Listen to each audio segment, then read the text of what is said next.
Hey everyone, just wanted to make an updated deck profile for RoyalSteel in the set 6 format. I've tested quite a bit and I've noticed the weaknesses that the deck has, and I've done my best to try to nullify those weaknesses. I've made the deck a bit faster, gave it more draw power, because the decks I was mainly struggling against were BlueSteel and RubySapphire. Pretty much any deck that ramps and then can go from 0 to 20 in like 2 to 3 turns near the end game. So making the deck faster pretty much allowed for it to be harder, or maybe even too late for the ramp deck to catch up towards the end game. And so far I've seen a lot of improvement, and the win rate has increased significantly since those changes. Now for the cards. I run, as always, for Captain Hook. This card is there to control the early game, not letting your opponent go too wide, and make your opponent second guess on whether they want to quest or not, because most likely Hook is going to be enough to just banish that card, and a lot of the time those characters aren't strong enough to take him out on the trade, so he'll just stick around for another turn. The new edition, Diablo. This card's really good, and what I was hoping to make the deck improve upon is just making it faster and giving it more draw. And it does both. You quest, and now that it's exerted, your opponent has the option whether they want to allow you to draw a card by banishing Diablo, or just let it keep questing for one. Either way, it's a win-win for you.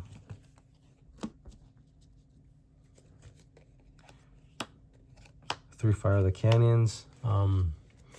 This card's just good at reaching cards that are hiding in the back, as I said before, and sometimes even in the later game they help just banish the remaining a character by hitting that remaining willpower that they have left. It's really good, versatile, it's cheap. You don't mind just spending 1 ink to take out a big character that's barely standing. For Mr. Smee, this is old reliable, just does everything. Inkable, cheap to play, only costs 2, quest for 2, 3 strength, 3 willpower, and really helps you, gain that early lore or take out some fairly big characters that your opponent might have exerted on their side. And if you have Captain Hook, Smee just stays around for a lot longer. Run 4 mana Mim. Snake.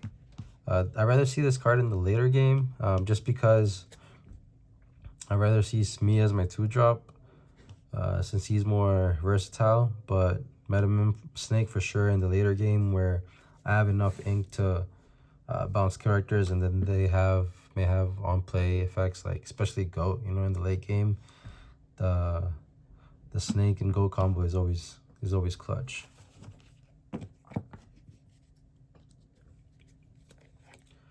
To Kowloon. It's not inkable, so I don't run more.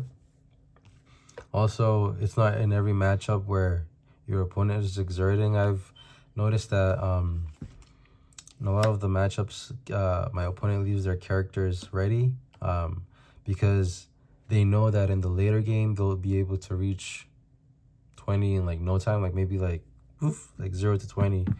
They'll gain so much lore, so they don't mind just leaving their characters ready. So Kowloon doesn't really do much in that aspect, just questing for 1, and then she'll eventually get taken out. So 2's perfect. But versus aggro, she is the best card, literally controlling the board and gaining you that lore. Run 4 mana Moon Fox. I love this card. Allows you to recycle cards that you may want to play again, or if you need ink.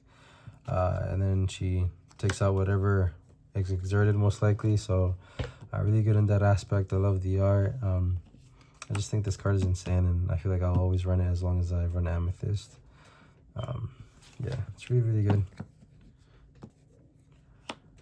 Run 2 crab. I used to run 4, but now I cut it down to 2 because I realized that it's more of a like a utility card. Because a lot of the time I don't want to see it as my 3 drop. Because by turn 3, you know, characters aren't big enough where you need that 3 extra strength to take them out. So I just rather see him in the later game. Against locations, yeah, he's still very useful, you know, take out those locations, especially with a lot of location decks out there right now. Then we have 4, the White Rose. I've really come to love this card.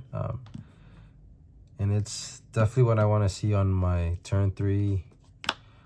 Just because it gains you that lore, and then it can sing friends on the other side. If you have that in hand, it's just really, really good. And you know, in the late game where you're missing that like 1 or 2 lore and you see the White Rose in your hand, it just makes you so happy. So yeah, definitely a 4 of, in my opinion.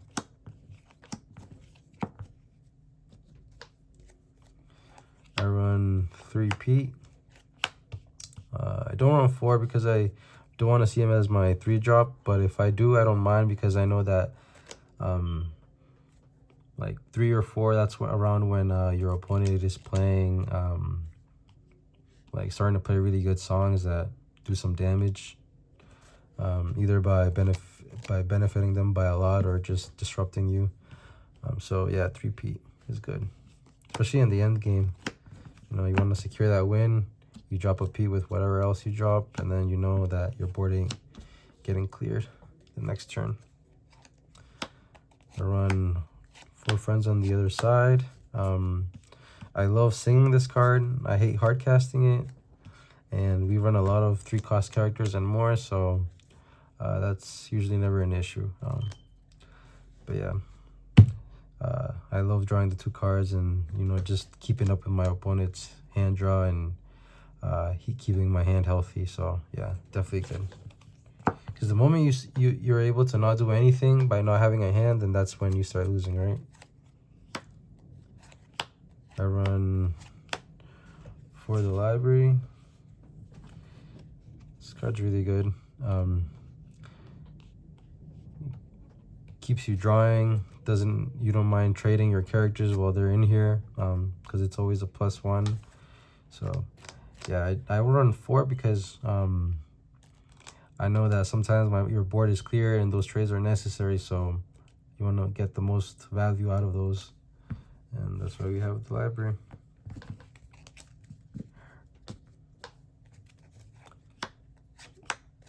For goats, the endgame MVP as always, that and the rose, the White Rose now.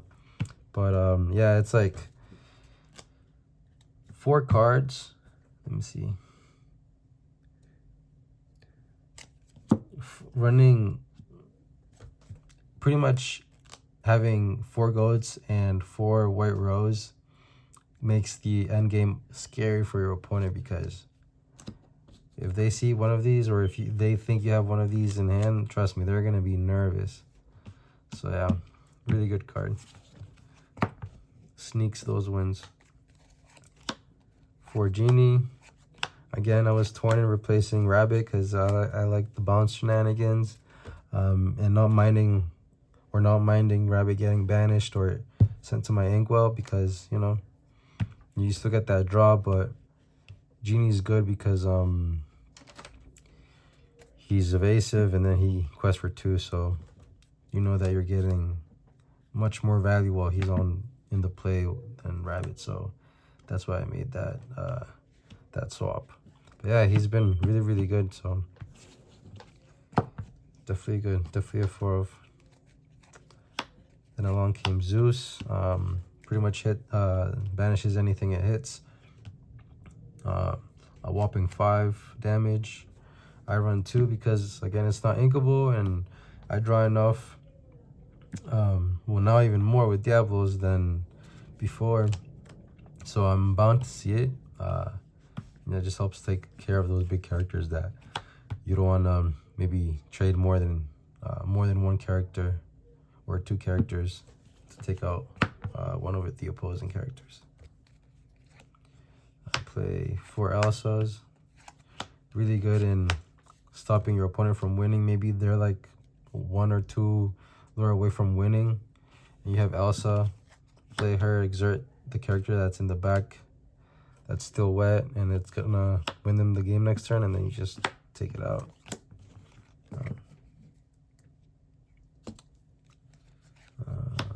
To grab your sword. Only 2 because it's not inkable, and I don't really want to see it in the early game because it's pretty costly. I try to stay as close to the ground as possible with the cost of my characters, because I always want to play out. I never want to be stuck with a hand that I can't use. So yeah, 2 is good, and the same as Zeus, we draw enough where we'll see it eventually. And finally, for Tinkerbell. She's really good at doing what the deck does best, which is controlling the board. Makes your opponent think twice before they quest or exert for any reason, because most likely she's taking out 2 characters with her. So yeah, definitely a 4 of. And she's inkable, so if you get her in the opening hand, you can just ink her up. All right. Thanks for watching, and I'll see you on the next one.